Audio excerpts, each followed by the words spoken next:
Hello, आप सबका मेरे YouTube चैनल में एक बार फिर से हार्दिक स्वागत है। हम लोग पिछले वीडियो में निराला के साहित्य का क्रमिक अध्ययन कर रहे थे। उस क्रम में 2 वीडियो मैं बना चुकी हूँ। उनकी महत्वपूर्ण कृतियों की चर्चा हम कर रहे हैं। इसमें परिमल, अनामिका, तुलसीदास, अणिमा इत्यादि की बात हम कर चुके हैं। आज हम उनकी अन्य जो कृतियाँ हैं उन पर चर्चा करेंगे। इस सिलसिले में नए पत्ते की बात करते हैं। मार्च 1946 में प्रकाशित नए पत्ते निराला का प्रसिद्ध व्यंग्य काव्य संग्रह है। इसमें भी कवि की यथार्थवादी प्रवृत्ति, सामाजिक व्यंग्य चित्रण और उर्दू शैली के नए बंध प्रयोग पाए जाते हैं। देवी सरस्वती कविता इस संग्रह की श्रेष्ठ रचना है। इसमें उन्होंने षड ऋतुओं के सरस्वती के उदात्त चित्र प्रस्तुत किए हैं।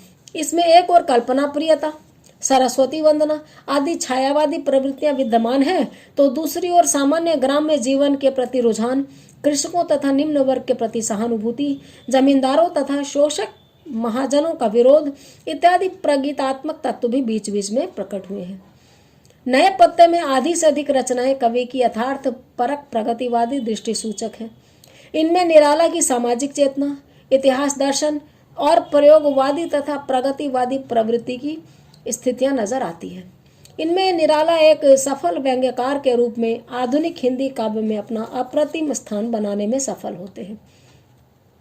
रहस्यवाद, छायावाद का अपार्थिव सूक्ष्म या छद्म प्रेम यहाँ पार्थिव और स्पष्टतः लौकिक प्रेम संगीत बन गया है। कवि यथार्थ भूमि पर उतर आया है। बलहन का लड़का कहारिन के पीछे मरता है। कैसा जबरदस्त व्यंग्य है। वैसे तो ब्राह्मण है, जाति के ऊंचे अहीरों कहारों सबको नीच समझते हैं, पर काली किंतु यौवन वाली कहारिन के पीछे मरते हैं। थोड़ों के पेट में बहुतों को आना पड़ा। कुत्ता भौंकने लगा। झिंगुर डटकर बोला। छलांग मारता चला गया। डिप्टी साहब आए। महंगू महंगा रहा। खुशखबरी, दगा की, प्रेम संगीत, गर्म पकौड़ी, राजे ने रखवाली की, चरखा चला, मास्को डायलॉग्स इत्यादि कविताओं में सामाजिक व्यंग भरे पड़े हैं। वर्ग विषमता और वर्ग संघर्ष का इसमें खुलकर चित्रण हुआ है। डिप्टी साहब गांव में आए हैं। उनके साथ टिड्डी दल, अमला, थानेदार, सिपाही सब हैं। जमींदार का आदमी बदलू के गांव से 20 सेर दूध धौंस जमा कर उनके लिए ले जाना चाहता है। जनता अब कुछ प्रबुद्ध हो गई है। उस बदमाश की धमकी और अपमान की बात से उद्वेलित होकर बदलू उसकी नाक पर तान कर एक घूंसा जड़ देता है। मन्नी कुम्हार, कुल्ली तेली, झकुआ चमार, लच्छू नाई और बली कहार सब टूट पड़ते हैं। गांव की इस भड़की हुई परिस्थिति को देखकर तब तक सिपाही थानेदार भेजे हुए आए और दाम देकर माल लेकर गए। वर्ग संघर्ष की कैसी सशक्त अभिव्यक्ति है देखिए। इस प्रकार नए पत्ते निराला की काव्य चेतना के विकास की एक महत्वपूर्ण कड़ी है। कवि युग पुरुष बनकर समाज, जीवन, धर्म इत्यादि सभी का लेखा जोखा करता, सभी विकृतियों और विषमताओं पर हंसता, प्रहार करता, अपनी विद्रोही प्रवृत्ति का, प्रकृति का परिचय देता हुआ काव्य के नए क्षितिजों को खोज रहा है।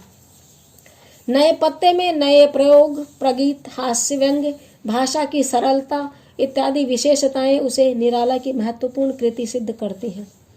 बात करते हैं गीति काव्यों की। 1946 के बाद निराला जी की प्रमुख प्रवृत्ति में फिर परिवर्तन हुआ।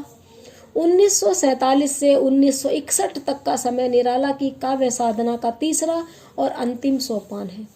निराला ने यथार्थ की विभीषिका को भी त्याग दिया और समस्त जीवन अनुभव और संघर्षों का पर्यावसान अध्यात्म भावना, प्रशांत प्रवृत्ति और आत्म निवेदनकारी भक्ति भावना में कर दिया। इस अंतिम समय में निराला ने प्रकृति, ऋतु वर्णन, करुणा, शांत और भक्तिरसपूर्ण गीतों का ही मुख्य रूप से चयन करते हुए सृष्टि की और उनके 4 गीत संग्रहों में ये सब प्रकाशित हुए हैं।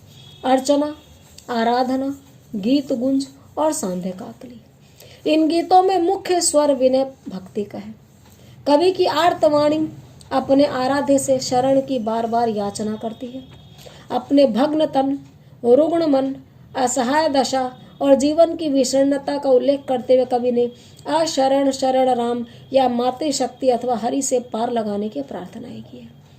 हारे को हरि नाम की तरह हम कवि की जीवन की लालसाओं और उसके बाद राम से मोह, काम से राम की तरफ, प्रवृत्ति से निवृत्ति की तरफ, हारे को हरि नाम वाली चीज इनमें आ गई है। कई गीतों में निराला ने युग की विभीषिका का वर्णन भी किया है। शिशिर की शर्वरी हिंसक पशुओं से भरी, घनतम से आवृत धरणी है। यह अर्चना में मानव जहाँ बैल घोड़ा है, आराधना में ऐसे ही गीत है। ऐसे गीतों में निराला जी ने जिस भौतिक युग की आर्थिक विषमता, भौतिक अशांति, नैराश्य, पराजय इत्यादि का वर्णन किया है, वो उनके प्रगतिवादी स्वर को दिखाता है। अर्चना और आराधना तो इस युग के तुलसीदास की विनय गीतियाँ हैं, पर कवि का यह गान पराजय और थकान का वृद्ध गान नहीं है। यह तो विश्रांति का एक स्थल है, जहाँ रुककर कवि ने युग और जीवन को फटकारा कम है उसके लिए अपने प्रभु से मंगल कामना की है। राष्ट्र कल्याण और नव जीवन जागरण को यहाँ भी कवि नहीं भूले हैं। प्रकृति तथा बादल, वर्षा, बसंत के यथार्थ चित्र इन गीतों में खूब पाए जाते हैं। यहाँ कल्पना की रंगीनी नहीं, अपितु प्रकृति के यथा तथ्य सौंदर्य उल्लास का वर्णन हुआ है। अर्चना के फूल में आमों के बौर, आराधना के खेत जोत कर घर आए हैं जैसे गीतों में ग्राम प्रकृति और ग्राम जीवन की सरल सहज अभिव्यक्ति हुई है। कुछ गीतों में श्रृंगार का सहज सादा लोक गीतों का रूप भी मिलता है। निराला जी ने सहज सहज कर दो सीधी राह मुझे चलने दो की प्रार्थनाएं की है। यहाँ न केवल उनका मन सीधा और सरल दिखाई देता है, उनकी वाणी में भी गजब की सहजता है, सारल्य है। भाषा में सादगी, भाव में सरलता, ध्वनि और वातावरण में साधारणता, सभी कुछ सरल है। छोटी छोटी टेकों और लघु लघु बंधों में उनके ये अंतिम गीत कलात्मक गीतों की अपेक्षा लोक गीतों की कोटि में अधिक आते हैं। गीतिका में गीतों में शास्त्रीय संगीत और कला सज्जा है। यहाँ लोक गीतों का माधुर्य और निरलंकृत प्रभाव है। कुछ गीतों में कवि ने चलती हुई भजन की धुनें, बहरे, दादरा, ठुमरी इत्यादि बंदिशें भी अपनाई हैं। जैसे अर्चना का यह गीत, वे कह गए जो गए कल आने को, सखी बीत गए कितने कल्पों, बजरंग बली मेरी नाव चली धुन पर है। इन अंतिम गीतों विशेषकर सांध्य काकली संग्रह से कवि के काव्य जीवन और उनकी विचारधारा का निम्न महत्वपूर्ण प्रकाश पड़ता है। पहला यह कि इससे प्रमाणित होता है कि कवि अपनी अंतिम सांसों तक साहित्य सृजन और कला साधना कर रहे थे। दूसरा, यह एक आश्चर्य की बात है कि रुग्णावस्था और मानसिक असंतुलन की स्थिति में भी निराला जी स्वस्थ और संतुलित कविता करते रहे। यह तथ्य हमारी इस धारणा को पुष्ट करता है कि कविता रचते समय निराला जी मानसिक दृष्टि से स्वस्थ हो जाते और सात्विक वृत्ति ग्रहण करते थे। 2-4 अटपटी रचनाओं के सिवा इन अंतिम कविताओं में कवि के सरल, स्पष्ट और उदात्त भाव प्रकट हुए हैं। इनमें कवि के जीवन के प्रति आस्था, आशा और उदात्त भावना स्पष्ट लक्षित होती है। मृत्यु की नीली रेखा का आभास हो जाने पर भी कवि अंत समय तक आशावादी बना रहता है। तीसरा ये कि इन रचनाओं में कवि की प्रतिनिधि भाषा शैली का प्रयोग हुआ है। इनमें परिमल, गीतिका आदि की सरल तत्समयुक्त शब्दावली और तुकांत प्रवृत्ति का आवर्तन हुआ। इससे प्रमाणित होता है कि उर्दू हिंदी की मिश्रित शब्दावली, उर्दू छंदों और गजलों के प्रयोग, संस्कृत निष्ठ समास बहुल भाषा शैली, स्वच्छंद छंद इत्यादि विभिन्न प्रकार के प्रयोगों के बाद कवि अपनी मूल भाषा शैली और प्रतिनिधि शास्त्रीय एवं लोक गीत संगीत शैली को ही अंत तक अपनाए रहा।